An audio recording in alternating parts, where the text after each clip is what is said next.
다니엘 2장 1절 느부갓네살이 위에 있은 지 2년에 꿈을 꾸고 그로 인하여 마음이 번민하여 잠을 이루지 못한지라 왕이 그 꿈을 자기에게 고하게 하려고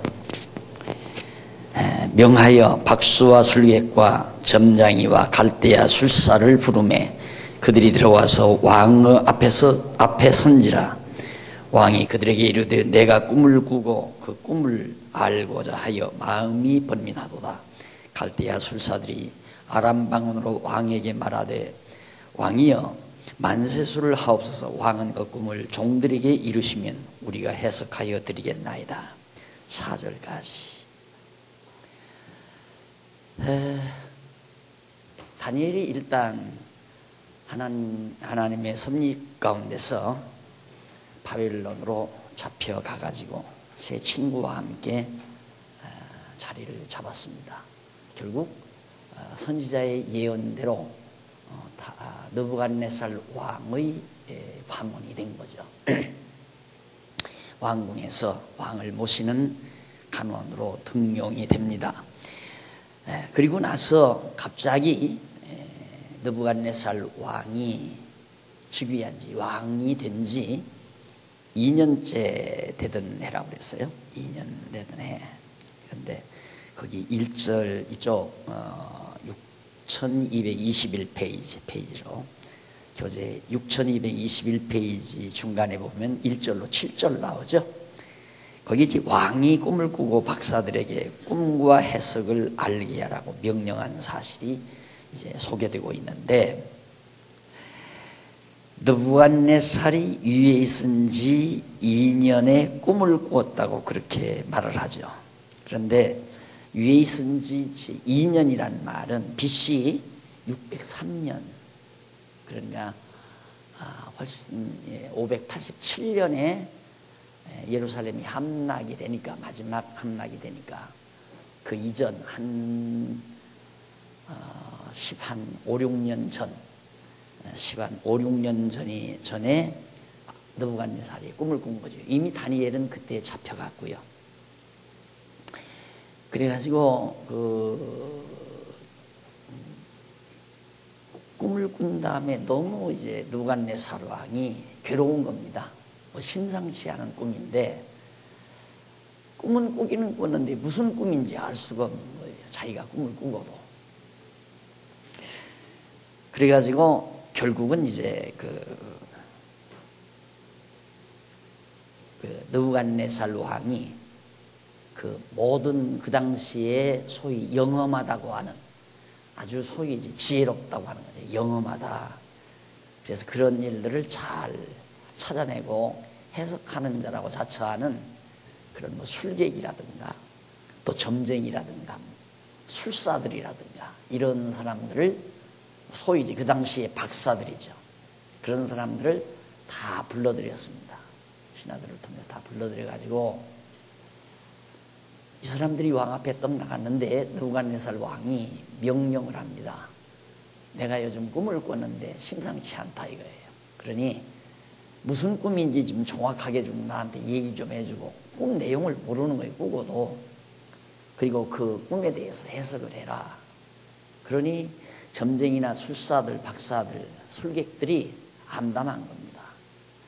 그래서 아까 제가 읽어드린 말씀 거기 보면 그 왕이 이제 그들에게 명령했을 때 갈대아 술사들이 아람 방언으로, 그 당시에 이제 아람어를 썼으니까요, 아람 방언으로 왕에게 말하되 왕이여 만세수하옵소서. 왕은 꿈을 종들에게 이루시면, 도대체 그 꿈 내용이 뭔지 꿈 내용을 좀 알려주시면 우리가 해석해 드리겠습니다. 그러니 왕이 얼마나 열을 받겠어요. 지금 꿈 내용을 몰라서 지금 느부갓네살 왕이 자기들에게 물은 건데, 내가 꿈이 뭔지 좀 알려주고, 그리고 그 꿈의 내용, 해석을 좀 정확하게 해서 나로 하여금 속 시원하게 해달라. 그걸 부탁한 건데 이 술사들은 그걸 알 수가 없는 거죠. 그래서 사실상 이제 다니엘과 친구 세 사람이 3년간 수련기간을 끝나는 그때가 바로 꿈꾼 때예요. 3년 동안 수련기간을 딱 끝났는데 바로 왕으로 느부갓네살 왕이 즉위한 지 그때가 이제 2년째 되던 그런 때인데, 이때 느부갓네살 왕이 꿈을 꾸고 술사들에게 물었으면 속 시원한 대답을 얻지 못합니다. 그것이 바로 7절까지 나오는데 그 5절 한번 보십시다. 5절을 보면 5절에서 왕은 이렇게 말합니다. 왕이 갈대아 술사에게 대답하여 가로되 내가 명령을 내렸나니 너희가 만일 꿈과 그 해석을 나로 알게 하지 아니하면 너희 몸을 쪼갤 것이다. 그냥 완전히 죽여버리겠다 이 말입니다. 너희들을 다. 너의 집으로 걸음터를 삼을 것이고, 너희들은 죽는 건 뭐 두말할 거 없지만은 너희 집안도 다 망한다. 다 멸하겠다. 그리고 너희가 만일 꿈과 그 해석을 보이면 너희가 선물과 상과 큰 영광을 내게서 얻을 거리라. 내가 주겠다. 그런즉 꿈과 그 해석을 내게 보이라. 만약에 이 꿈과 해석을 못 보이면 너희들도 죽고 네 가정도 다 망하고 다 멸하고, 그리고 꿈과 그 해석을 나에게 알려주면 엄청난 포상을 너에게 해주겠다. 그러니까 그들이 다시 대답을 합니다. 7절에 보면 청컨대 왕은 꿈을 종들에게 이르소서. 이게 죽으려고 지금 정신없는 사람들이죠. 꿈을 우리에게 알려주시면 우리가 해석하여 드리겠나이다. 왕의 화를 더 부추기는 대답을 하고 말았습니다. 그러자 8절로부터 그 이하 13절까지 22페이지 중간에 나오죠. 8절로 13절까지는 왕의 꿈과 해석을 알게 하지 못하는 박사들이 모두 죽게 된 사실을 기록하고 있는 얘기입니다. 당연하죠. 천하를 휘두르는, 그러니까 느부갓네살이면 아시리아 제국을 완전히 멸해버리고, 그리고 이제 애굽도 다 제패하기 위해서 예루살렘을 먹은 거 아니에요. 유다 땅을 먹은 거거든요. 그러니까 이미 아수르를 멸하니까 북이스라엘은 이미 아수르에게 정복당한 이유니까, 아수르를 멸하면 그냥 자연적으로 북이스라엘은 소유가 되는 거고, 조금 남아있는 예루살렘 유다 땅이 남아있었는데 그것도 느부갓네살 왕이 욕심이 나가지고 다 불태워버리고 금, 은, 부치 다 가져간 거란 말입니다. 그러니까 천하를 호령하는 대단한 권력을 그가 한 몸에 지녔는데, 그의 말을 듣지 못하는, 그의 요구를 들어주지 못하는 술사들이나 술객들이 당연히 이제 죽음을 면할 수가 없죠. 왕의 어명인데 해석을 못하고 꿈을 알려주지 못하면 너와 내 집이 다 멸한다 라고 했으니까. 자, 그런데 이제 거기 보면 천연하려 하는 말이 나와요. 아마 8절에 나오나요? 8절에 보면 왕이 대답하여 가로되 내가 분명히 이르노라 너희가 나의 명령이 내렸음을 보았으므로 시간을 천연하려 함이로다. 왜 이렇게 어려운 말을 썼는지 몰라요. 이 천연이라는 말, 천연하려 한다는 말은 그 제일 앞에, 그러니까 8절로 13절 그 밑으로 6째 줄, 거기서부터 6째 줄 앞에 보면 히브리어가 하나 나오죠. 자반이라는 말이에요. 그 천연하려 하는 말이 자반이라는 말인데, 이는 얻다라는 그런 뜻입니다. 그러니까 시간을 얻으려고, 시간을 지연시켜서 시간을 더 얻으려고 한다, 그런 얘기입니다. 그래서 이제 그 여유 시간을 그들이 얻어가지고 어떻게든지 죽음을 모면하기 위해서 꿈을 좀 알려주십시오. 그러면 해석해드리겠습니다 하는 얘기라는 거죠. 그래서 너희가 만일 이 꿈을 나로 알게 하지 아니하면 9절에 나와요.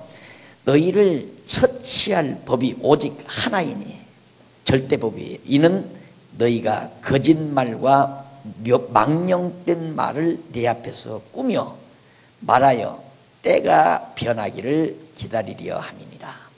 마음도 변하고 때도 변하고, 그래서 어떻게든지 시간을 좀 지연시키려고 너희들이 작전을 꾸미고 있다.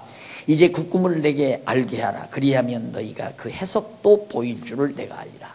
꿈만 너희들이 무슨 꿈인지만 알면 해석도 너희들 할 수 있지 않느냐. 그러니까 우선 그 꿈이 뭔지 나도 모르니까 내가 꿈을 꿨지만은 다 잊어버렸다.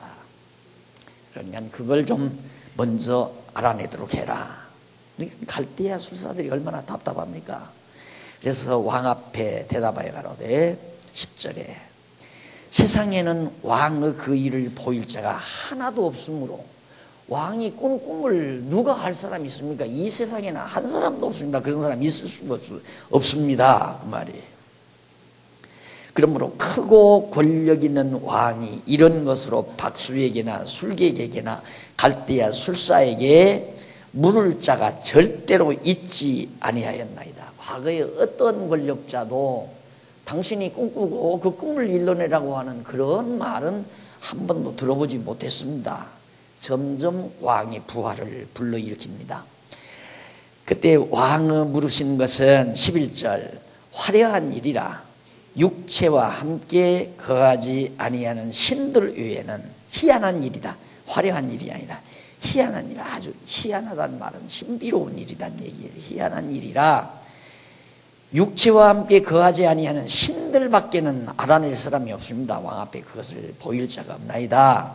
한지라 왕이 이로 인하여 진노하고 통분하여 바벨론 모든 박사를 다 멸하리라. 전부 다 죽여버리겠다. 왕 명령이 내리며 박사들은 죽게 되었고 다니엘과 그 동무도 죽이려고 찾았더라. 이거 신하들 이거 뭐냐 이거. 이게 억지. 얼마나 이 권력자라는 것이, 권력을 사람이 지니면요 우직해져요. 누구나가 다 우직해져요. 권력을 지니면. 그게 원리입니다. 인체의 원리, 인간의 원리. 그래서 힘쓰는 사람 치고 머리 좋은 사람 없어요. 정신적인 힘이나 육체적인 힘 이거 쓰는 사람 치고 머리가 좋을 수가 없어요. 머리가 좋다는 말은 무슨 공부 잘한다는 그런 의미가 아닙니다. 엉뚱한 생각을 하는 거예요. 미련해서. 자기 힘만 믿고 자꾸만 엉뚱한 생각을. 사람이 건전하다가도 정치 권력 안에 들어가게 되면 사람들이 이상해지잖아요. 다 건전하게 참 멋있게 좋은 나라 만들려고 했던 사람도 일단 권력을 잡으면 이상한 짓들을 다 하고, 그렇게 되지는 이유가 미련해져서 그래요. 미련해지니까, 권력을 잡으니까. 근데 이 느부갓네살 왕도 할 짓이 아니거든요. 어쩌자는 거예요. 다 죽이고. 자, 이렇게 되져버렸는데 결국은 이제 14절로부터 23절에 보면 그것도 말입니다. 그 사실도 우리 한번 보십시다. 이쪽 23페이지 6223페이지 그 위에서 일곱째 줄 줄바꾼 데 있죠. 그 줄바꾼 대로부터 밑으로 여섯째 줄 앞부분에 보면 일찍이 그게 나와요. 이번에 나오는 신약성경 강론집은 그 일찍이를 줄을 바꿔서 내놨어요. 읽는 사람들이 빨리 쉽게 찾도록. 그 일찍이 여호와 하나님께서는 모세를 통하여 이스라엘 자손에게 이상이나 꿈으로 말씀하실 것을 언약하신 사실이 있습니다. 민수기 12장 6절. 이미 벌써 하나님께서 어떤 이상으로도 말씀하시고 꿈으로도 말씀하실 것. 그러니까 벌써 하나님께서 느부갓네살 왕이 꿈을 꾸게 해서 그 꿈을 느부갓네살은 모르지만은 다니엘이 이제 알게 되잖아요. 그렇게 해서 다니엘로 하여금 예언하게 만드는 겁니다. 그러니까 구약시대 하나님의 계시 방법 중에 하나가 꿈과 이상입니다. 에스겔서에 보면 이상이 많이 나타나죠. 에스겔, 다니엘, 우리가 에스겔 공부했는데 이상이었고, 다니엘은 지금 느부갓네살 왕이 꾼 꿈을 통해서 지금 장래일을 예언하도록 하나님께서 섭리하시는 겁니다. 자, 그러니까 모세를 통해서 언약하신 말씀이 벌써 이루어진 거죠. 이러한 이제 그 모세의 언약대로 실제로 이루어지는 이런 모든 것들은 참 선지자로 오실 메시아가 거짓 선지자를 심판하실 것에 대해서 그러니까 거짓을 예언하는 자, 꿈을 그 당시에 모세 때 꿈을 꾸는 자들이 예언을 하는데 만약에 거짓 선지자들도 많이 꿈을 꾼다는 거죠.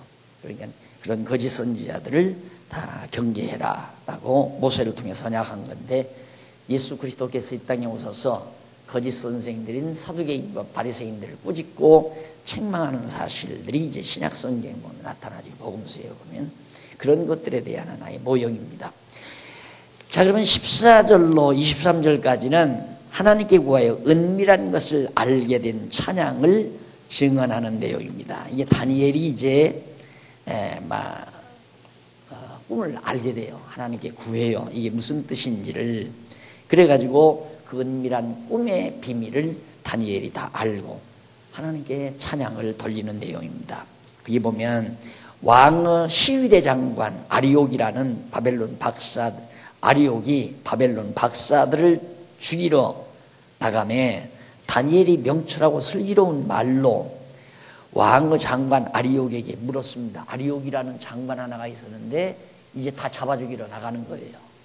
그러니까 다니엘이 슬기롭게 아주 그 아리옥이라는 장관에게 물었습니다. 뭐라고 물었냐면, 왕의 명령이 어찌 그리 급하냐, 조금 참지, 그 말이에요. 어찌 그렇게 급하뇨.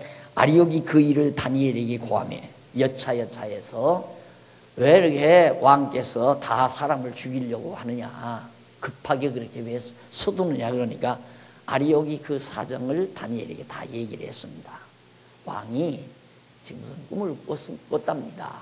그런데 그 꿈 내용을 알지 못해서 심히 번민 중에 있어가지고 많은 박사들에게 알려내라 했지만 알려내지 못하니까 지금 부하가 나서 다 죽여버리기로 그렇게 된 겁니다 하고 얘기를 한 거죠. 그러니까 16절 다니엘이 들어가서 왕께 구하기를, 기한하여 주시면 왕에게 그 해석을 보여드리겠나이다. 왕이여, 그 꿈 내가 분명히 꿈 내용과 그 해석을 내가 알게 해드리겠습니다. 그런데 기한을 좀 주십시오 하고 구했어요. 그러니까 왕으로서는 아무도 못한다고 그랬는데 그걸 하겠다고 하는 다니엘이 나오니까 마음이 안정이 되잖아요. 그래서 왕이 허락을 합니다. 그래가지고 고하고 하늘에 계신 하나님이 이 은밀한 일에 대하여 긍휼히 여기사 자기 다니엘과 동무들이 바벨론의 다른 박사와 함께 죽임을 당치 않게 하시기를 그들로 구하게 했습니다. 이제 다니엘이 그렇게 일단 왕에게 구해놓고 나가서 하늘에 계신 하나님이 이 은밀한 일에 대하여 꿈 때문에 우리들이 죽임을 당하지 않고 다른 사람과 같이 죽임 당하지 않고 하나님의 긍휼을 입도록 우리 하나님께 기도하자, 그렇게 요구를 했습니다. 그러면서 이 은밀한 것이 밤의 이상으로 다니엘에게 나타나 보임에 다니엘이 하늘에 계신 하나님을 찬송했다고 그랬습니다. 하나님께 기도를 하는데 다니엘에게 느부갓네살 왕이 꾸었던 꿈 그대로가 다니엘에게 보여지는 거예요. 그래가지고 다니엘이 하나님께 너무너무 감사해가지고 찬양을 드렸는데 20절 다니엘이 말하여 가로되 영원무궁히 하나님의 이름을 찬송할 것은 지혜와 권능이 그에게 있음이로다. 그는 때와 기한을 변하시며 왕들을 폐하시고 왕들을 세우시며 지혜자에게 지혜를 주시고 지식자에게 총명을 주시는도다. 이 말을 간단히 요약하면 역사를 주관해 가십니다, 이 말입니다. 때와, 여기 보면 역사 주관이라고 하는 것은, 역사를 주관한다는 것은 때와 기한, 어떤 시점도 주관하고 기간도 주관하고 언제부터 언제까지 그 기간도 하나님이 주관하고, 그러니까 우리가 고난을 받기 시작하면 고난 받기 시작하는 그 때도 하나님이 정해놓고, 한 달이면 한 달, 2년이면 2년, 3년이면 3년, 그 기간도, 고난받는 기간도 하나님이 다 주관합니다. 그리고 그 때와 기간만 주관하는 게 아니라 거기 보면 기한을 변하시며 왕들을 폐하시고 또 다른 왕을 세우시고 지혜자에게 지혜를 주시고 지식자에게 총명도 하나님이 다 주십니다. 요즘 우리 잠언서 공부하지만 왕가를 세우시는데 먼저 지혜를 주어서 왕가를 세우고 그 왕들로 하여금 나라를 다스리게 한다. 그것이 잠언서의 전체적인 윤곽이라고, 내용의 윤곽이라고 그랬죠. 그러니까 역사를 하나님이 주관하십니다.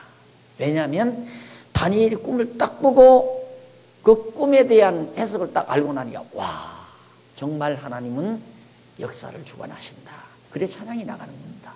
그러니까 느부갓네살 왕을 세우기도 했지만, 느부갓네살 왕을 세우기도 했지만 패하기도 하고, 또 바사 왕을 세우기도 하고 패하기도 하고, 헬라 왕을 세우기도 하고, 헬라 제국을 세우기도 하고 패하기도 하고, 로마 제국을 세우기도 하고 패하기도 하고, 이거 모두 다 그 때와 기간을 정해서 하나님이 섭리해 가신다. 그러면서 하나님께 찬양을 드리면서 22절, 그는 깊고 은밀한 일을 나타내시고 어두운 데 있는 것을 아시며 또 빛이 그와 함께 있도다. 하나님은 모르시는 게 없다. 왜? 다 하나님이 정해놓으셨으니까 전부 알죠. 나의 결조에 하나님이여 주께서 이제 내게 지혜와 능력을 주시고 우리가 주께 구한 바 이 일을 내게 알게 하셨사오니 내가 주께 감사하고 주를 찬양하나이다. 고 주께서 왕의 그 일을 내게 보이셨나이다. 하나님께서 나에게 그 모든 장차 되어질 일을, 장차 이루어질 역사적인 내용을 하나님이 나에게 다 보여줬습니다. 하나님께 찬양하는 내용이죠. 자, 이게 이제 바로 23절까지 나오는 내용입니다. 그리고 넘어가서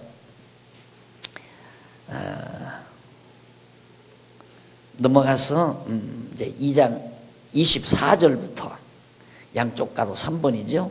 네 나라의 멸망을 예언하는 내용입니다. 네 나라, 네 제국이에요. 그 당시로 보면 네 나라는 이제 우리가 앞으로 나오겠지만 바비로니아 제국, 바벨론 제국, 파사 제국, 헬라 제국, 로마 제국, 이 네 제국이 멸망할 것을 꿈에 이걸 느부갓네살 왕에게 보여주는데, 느부갓네살 왕은 그 꿈을 잊어버리고 그 뜻도 모르고 그걸 다니엘에게 하나님께서 알게 해준 겁니다. 이게 얼마나 하나님이 정말 다니엘을 선지자로 쓰기 위해서 역사하시는가. 만약에 다니엘도 그때 정말 그 꿈도 모르고 해석도 못했다면 그냥 느부갓네살 왕에게 죽는 거죠.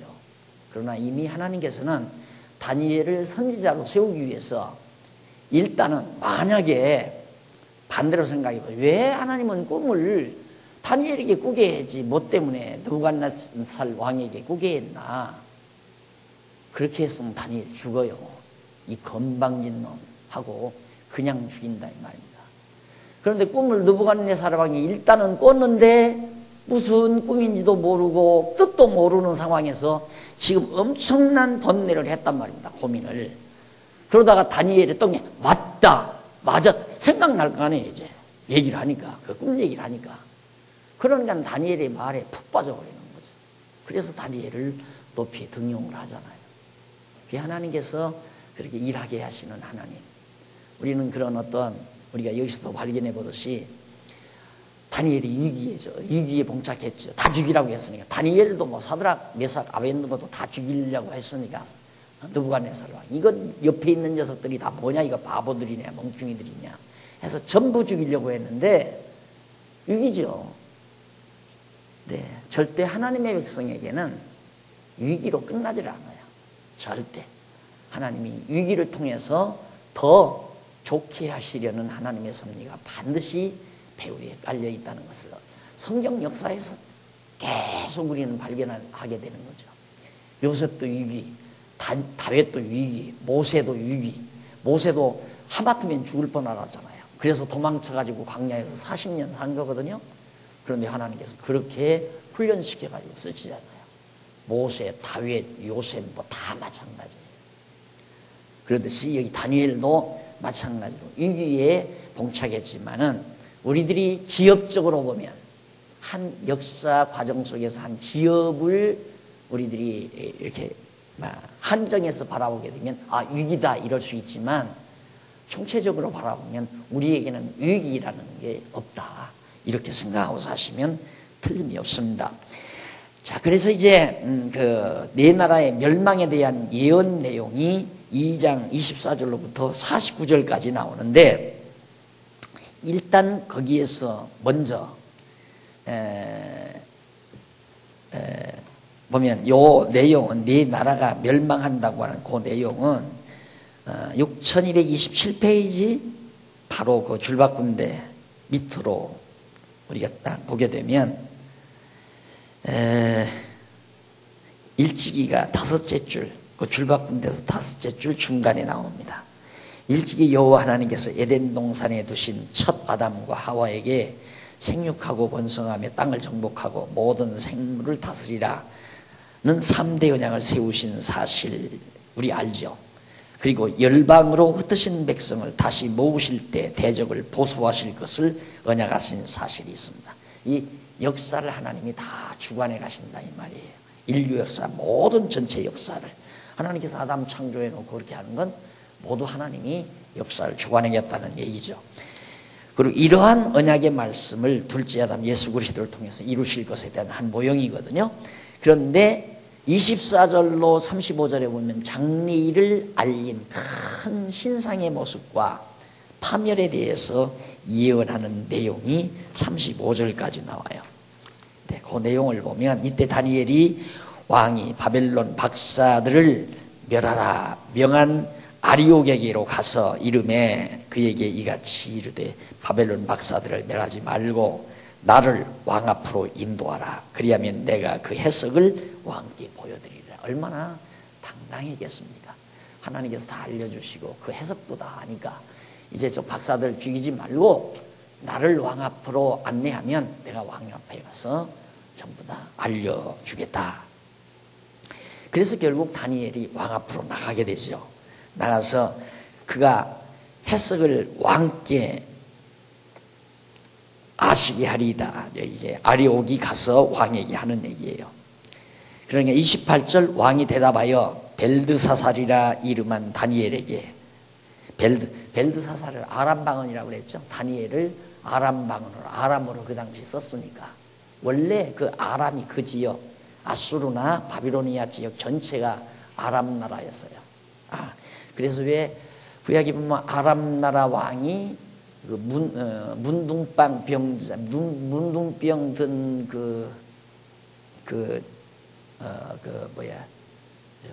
신하를 장관을 왜 이 엘리야에게 보낸 사실, 엘리사에게 보낸 사실이 있죠. 그래서 물에 가서 7번 목욕하면 낫는다 하니까 기분 나빠가지고 그냥 가다가 결국 돌아와서 목욕하고 나와서 간 일이죠. 그 아람 나라가 바로 그 아수르, 북쪽 아수르와 바비로니아 언저리에 있습니다.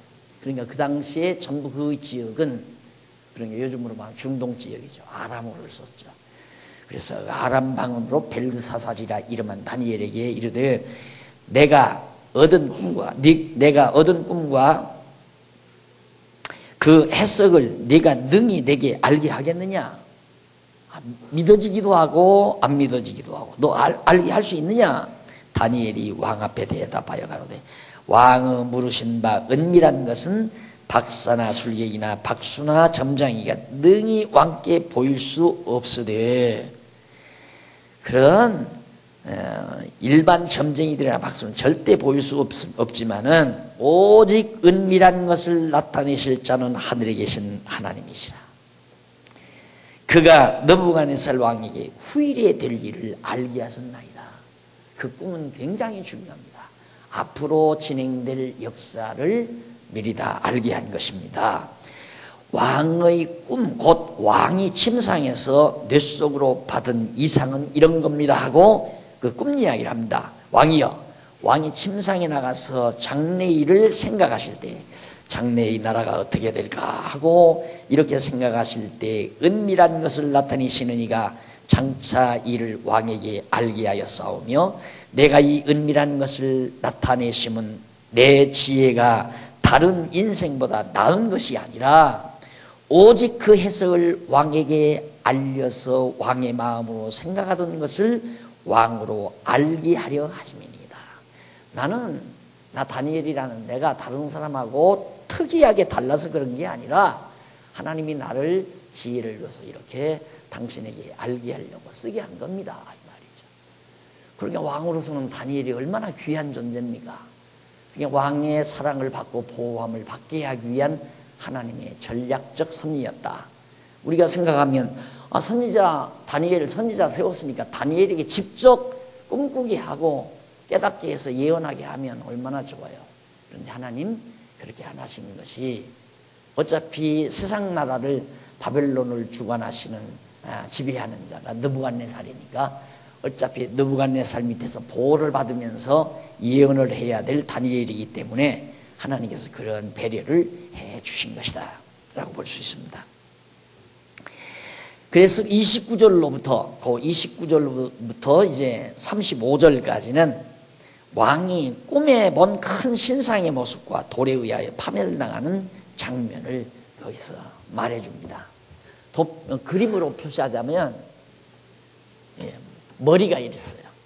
그리고 이렇게 몸통이 있고 그리고 이제 이렇게 다리가 있어요. 그리고 발이 있고 이런 신상이 보인 거예요. 이런 신상이 보이는데 이것은 금으로 되어 있어요. 금. 여기는 은으로 되어 있고 여기는 동으로 되어 있고 여기는 철과 흙으로 이렇게 되어 있단 말이에요. 이런 신상을 보셨습니다.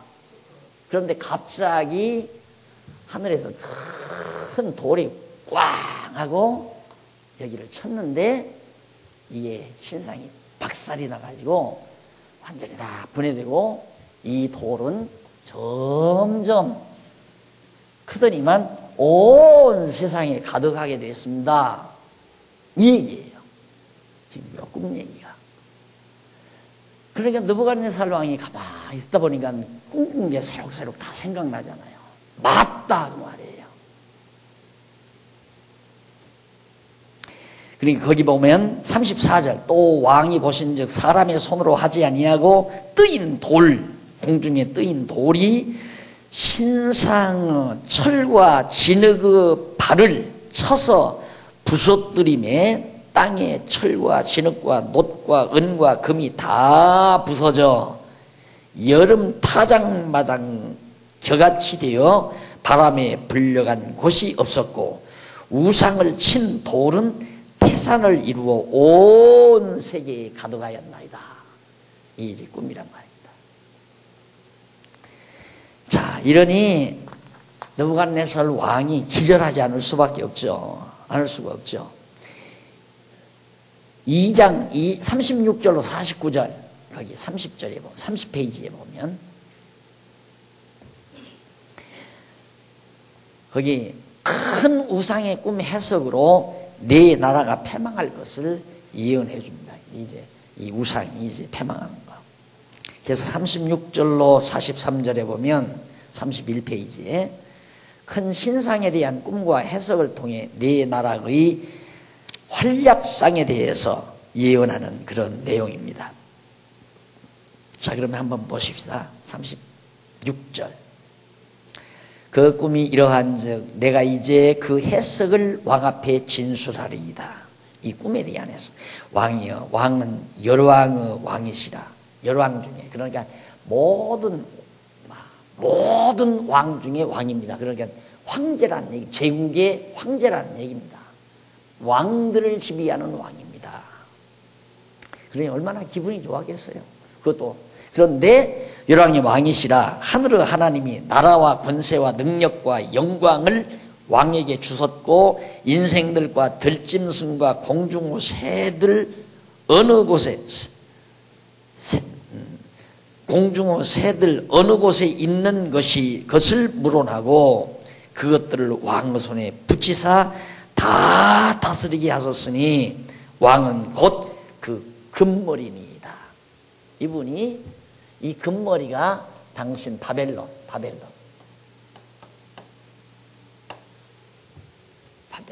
왕 당신입니다. 얼마나 어깨가 우쭐했겠습니까? 왕의 후에 왕만 못한 다른 나라가 일어날 것이요, 셋째로 또 그 놋 같은 나라가 일어나서 온 세계를 다스릴 것이며, 넷째 나라는 강하기가 철 같으니 철은 모든 물건을 부서뜨리고 이기는 것이라. 철이 모든 것을 부수는 것 같이 그 나라가 곧 뭇 나라를 부서뜨리고 빻을 것이며, 왕께서 그 발과 발가락이 얼마는 토기장이 진흙이요 얼마는 철인 것을 보셨은즉 그 나라가 나누일 것이며, 왕께서 철과 진흙이 섞인 것을 보셨은즉 그 나라의 철의 든든함이 있을 것이나, 그 발가락이 얼마는 철이요 얼마는 진흙인즉 그 나라가 얼마는 든든하고 얼마는 부서질만 할 것이며, 왕께서 철과 진흙이 섞인 것을 보셨은즉 그들이 다른 인종과 서로 섞일 것이나 피차에 합하지 아니함이 철과 진흙이 합하지 아니함 같으리이다. 대충 대략적인 꿈 해석을 한 거예요. 그러니까 이 나라보다 조금 못한 나라가 나오고 그보다는 동이 좀 강한데 나와서 아주 많은 나라들을 지배하고, 근데 철과 흙은 아주 강한, 그러니까 내적으로는 황금이 좋죠. 그러나 강하기는 철이 더 강하잖아요. 강한 철 나라가 이루어져 가지고 흙과 연합한다. 흙은 약한 것, 이건 강한 것. 이게 강한 나라와 약한 나라가 전부 섞어져 가지고 큰 제국을 이룬다. 그러니까 강한 것이 흙 때문에 약하게 되는 거죠. 철과 흙이 섞어져 있으니까. 그러니까 얼마나 온 세상을 지배할 세력인가를 대충 그렇게 설명을 해 준 겁니다. 그러니까 이 여로왕의 때에 하늘의 하나님이 한 나라를 세우시리니 이것은 영원히 망하지도 아니할 것이요, 그 국권이 다른 백성에게로 돌아가지도 아니할 것이요, 도리어 이 모든 나라를 쳐서 멸하고 영원히 설 것이라. 이게 이제 도리예요. 이때 이게 무너질 때 한 나라를 세운다. 한 나라. 이게 바로 교회죠. 교회. 하나님의 나라.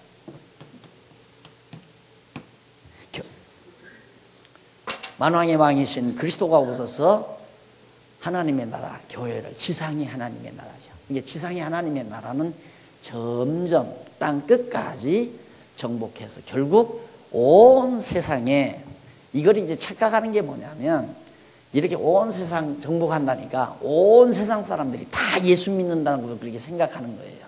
그게 아니고 점점 이 복음이 땅 끝까지 전파돼 가지고 결국은 이 세력은 안 바뀌잖아요. 영원한 나라니까. 영원히 예수 그리스도가 영원한 만왕의 왕이시기 때문에 이 나라는 바뀌지도 않고 영원히 설 나라죠. 다시 말해서 우리가 육체의 장막만 벗어버리면 그대로 하나님의 나라로 이어지는 거니까. 그것을 지금 다니엘이 설명해 준 겁니다. 그런데 이건 뭐 앞으로 이제 계속해서 이게 나오지만은 바벨론 다음에 헬라 아니에요. 헬라제요. 헬라 다음에 죄송합니다. 페르시아, 파사. 일반 역사에서는 페르시아라고 그러죠. 파사. 그 다음 헬라, 그리스 제국. 그 다음 이제 로마.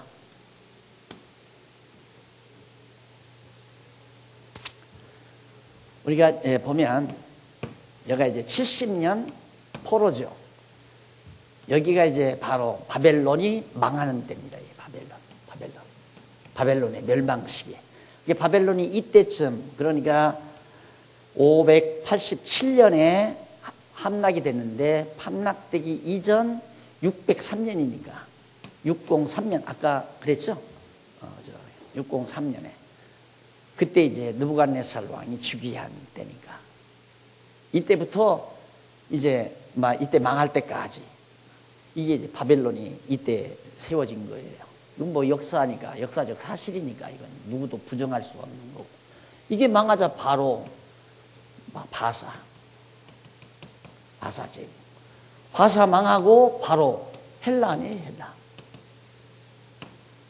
그 다음에 로마가 이제 여기인데 로마는 헬라가 망하면서 정식으로 이제 로마라고 하는 제국으로 변천이 되죠.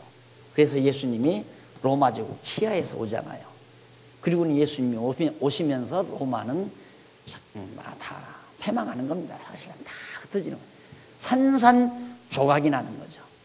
그래서 이제 로마가 점점 기울어지면서 뭐 이때 예수님이 오심으로 로마가 그냥 꽉창 망하는 게 아니라 완전히 깨져버리는 거예요. 깨져서 이제 다 흩어지고 점점 세력이 약해지니까 이제 계속해서 이제 330년인가 340년인가 고무력까지 이제 313년에 콘스탄틴 황제가 이제 로마 황제로 등장하면서 세력을 이제 얻기 위해 가지고 서로마, 동로마로 나뉘어지잖아요.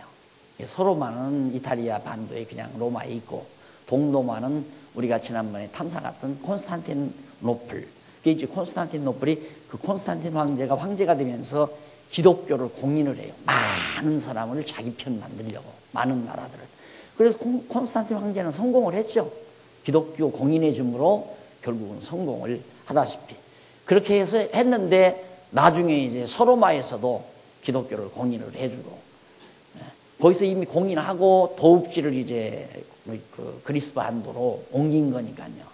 그러자 이제 로마에서는 우리는 그쪽으로 안 간다 하고 동로마가 생겨가지고 서로마는 그대로 있어가지고 로마가 동로마 서로마로 같이 이렇게 나뉘어지게 됩니다. 나뉘어졌잖아요. 그렇게 해서 결국은 로마는 씻은 듯이 없어져 버리고 말죠. 그리고는 이제 그걸 만회하기 위해서 이제 기독교를 이제 로마가 장악을 하는 거예요. 종교를 장악한 겁니다. 이건 완전히 기만술책이죠. 정치를 위한 기만. 그때부터 종교를 정치가 구체적으로 하려 드는 그런 악랄한 수법이 이제 권력자들에게서 생겨난 거예요. 그게 계속해서 지금까지 종교를 권력자들이 늘 이용하고 또 종교도 권력을 이용하고 서로 이용하고 주고받으면서 역사가 진행되죠 오는 겁니다. 기독교도 지금처럼 우리나라처럼 이렇게 벌써 세력이 강하면 이건 정치 도구가 되든가 이걸 통해서 정치를 하든가 둘 중에 하나예요. 할 일이 없잖아요. 그러니까 큰 교단 치고 정치 안 하는 교단 없습니다. 한동안 뭐 거지촌에서 난리치고 뭐 대단하다고 뭐 성자라고 난리치던 사람도 뭐 뉴라이트 운동인가 뭐 해가지고 정치에 나오잖아요. 그런 것들이 다 종교를 퇴색시키는 하나의 행위가 되지는 겁니다. 그렇게 해서 뭐 이건 이 느부갓네살 왕에게 꾸어진 이 꿈으로 주어진 이상 그리고 다니엘을 통해서 보여진 이상과 해석은 역사 위에서 그대로 요때 이제 다니엘도 사실 귀국을 했다가 다니엘이 끝나거든요. 이때도. 근데 다니엘이 예언한 건 그대로 역사상에서 아까 말한 대로 때와 기간 그리고 왕의 이제 그 왕 세움과 폐위 왕이 즉위와 폐위 그리고 지혜 지식 다 하나님이 주관해서 결국은 역사를 지배해 가신다. 그러니까 바벨론이 멸망할 때 바사가 멸망할 때 정해놓고 그 기간 여기도 때 정해놓고 기간 몇 년간 때 정해놓고 멸망할 기간 다 하나님이 다 정해놓고 섭리해 가신다.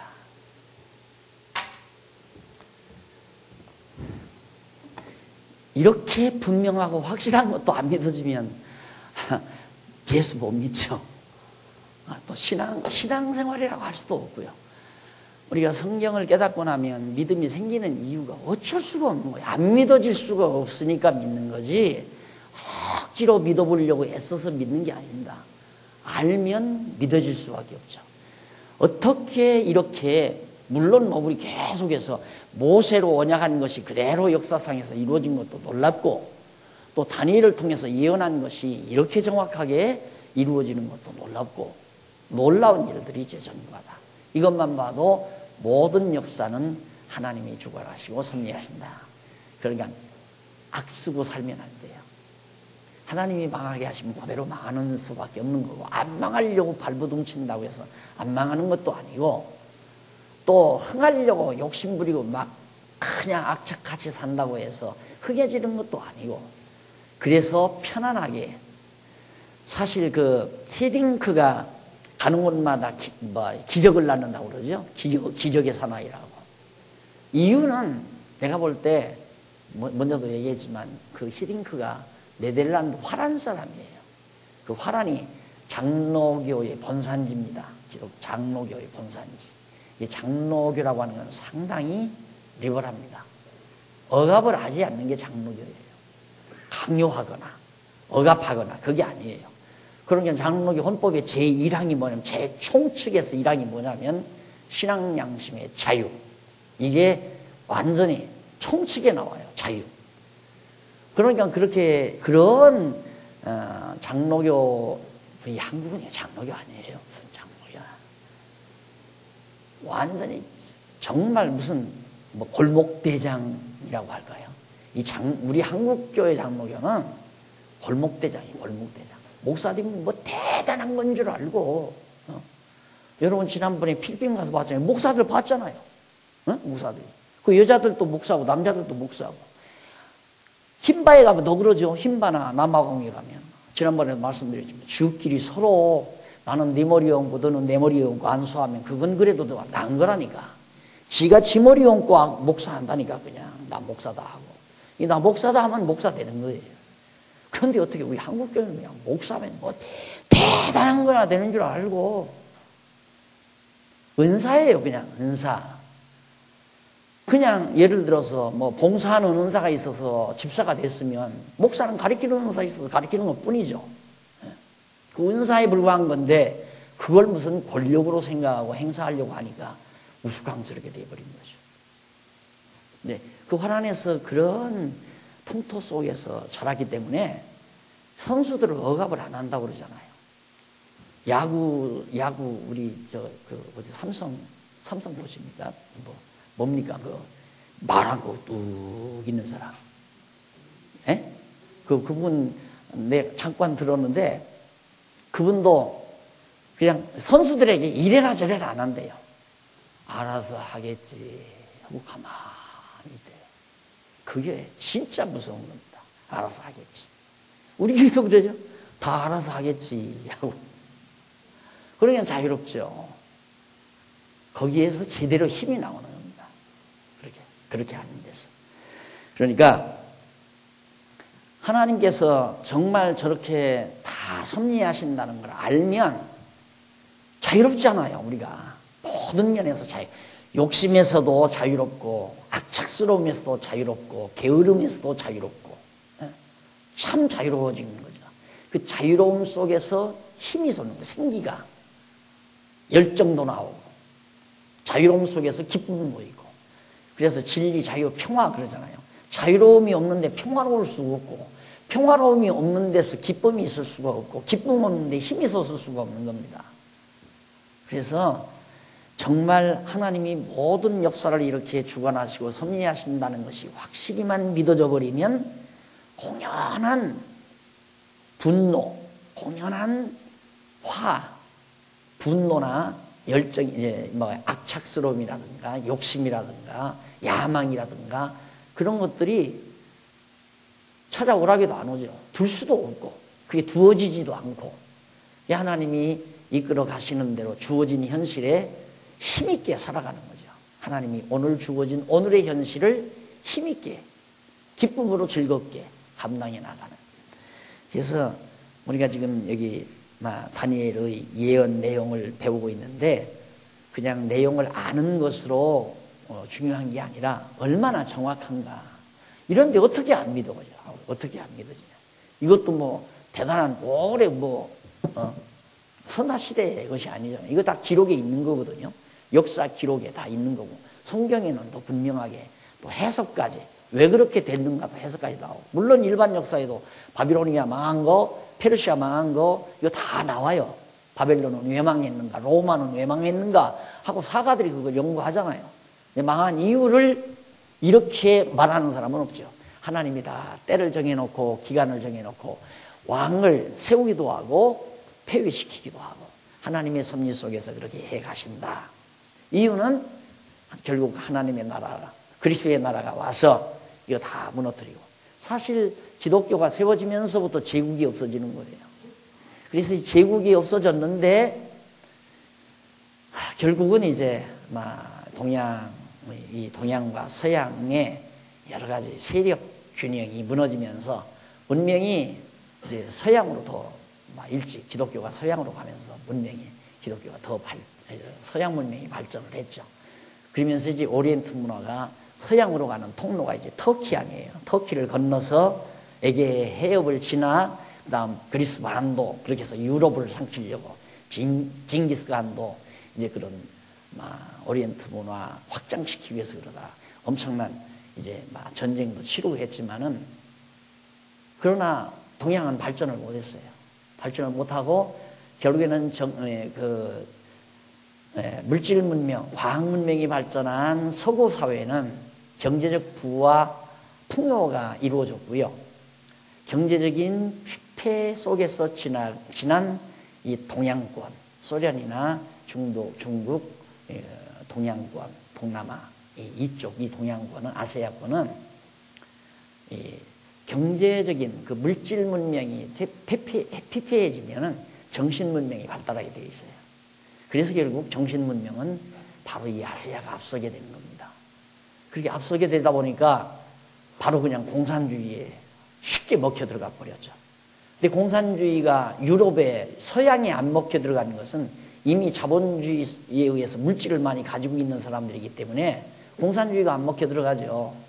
그런데 동양권은 다 가난하니까 그냥 같이 먹고 산다는 그 이론에 정신적인 그 내면을 가지고 펼친 그 공산주의 이론에 다 먹혀 들어간 겁니다.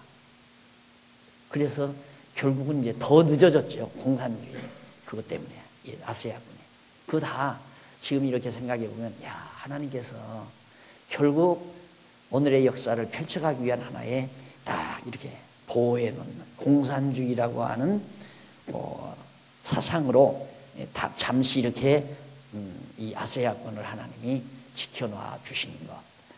여기에 이제 복음이 들어갈 수 있는 가장 중요한 요인들이 다 발전을 했다 하는 생각을 요즘에 많이 하고 삽니다. 그런데 하나님께서 너무너무 정말 분명하고 확실하게 예언된 그런 꿈에 대해서 해석한 것, 이것이 49절까지 나와 있습니다. 자, 그리고 넘어가서 이제 3장 5절부터 나와요. 3장부터 5장까지 바벨론을 멸한다. 이 바벨론이 멸망당하는, 이게 멸망당하는 역사가 이제 3장부터 5장까지 소개됩니다. 다음 시간 우리 이 부분부터 공부하도록 하고 오늘 강의 여기서 마무리합니다. 기도하십시다.